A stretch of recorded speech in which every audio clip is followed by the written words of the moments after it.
Like, guys, those 2 individuals are not gonna sit back and not have a hand in rewriting the American Constitution. There's no Right. way. The thing that I think about most is and some of your viewers and listeners won't agree, but in my opinion, and I know in yours as well, and many other people, I'm gonna have to sit down across the table from Jesus one day. There are gonna be 2 chairs in that room, his and mine. And I won't be able to lie, and I won't be able to be clever,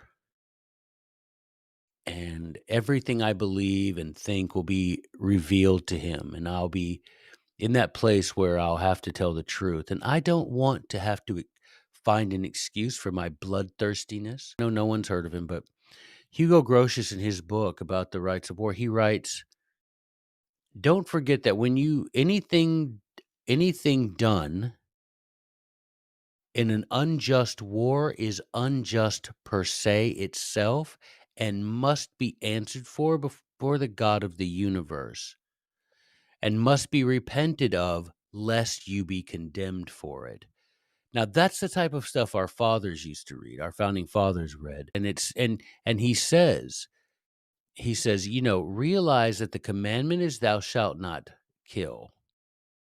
And he says, "Think about that, but you better make dang sure yours is on that list before you pull that trigger, son." Because the education gatekeepers don't want you to know. The fact that someone in a suit in DC says, "I don't want some kid in Arizona to know who Plutarch is," that should be enough to fire you up to get you to read Plutarch. The fact that somebody is stiff arming you should be enough for you to say, "I wanna read that thing," if for no other reason than to make that dude in that suit angry. Yep.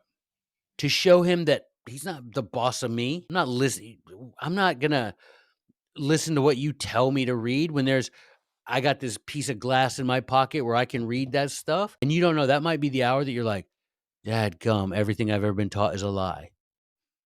But wouldn't you rather know that than to go persist on in your life decade after decade, not only believing, but perpetuating a lie? But you can find my stuff, I think the easiest place to go would be my YouTube channel, Teacher of Liberty. But if you're at that point where you wanna start actually not just consuming liberty, but working on behalf of liberty, I would go to jbs.org, and, like I say, at the end of the day, we can all sit when we've won and when there's gallows after gallows of tyrants twitching at the end of a rope, then once we've tossed their bodies into the sea, then we can sit down and talk peacefully about our differences. But right now, let's focus on the things we have in common and finally, once and for all, act boldly for liberty,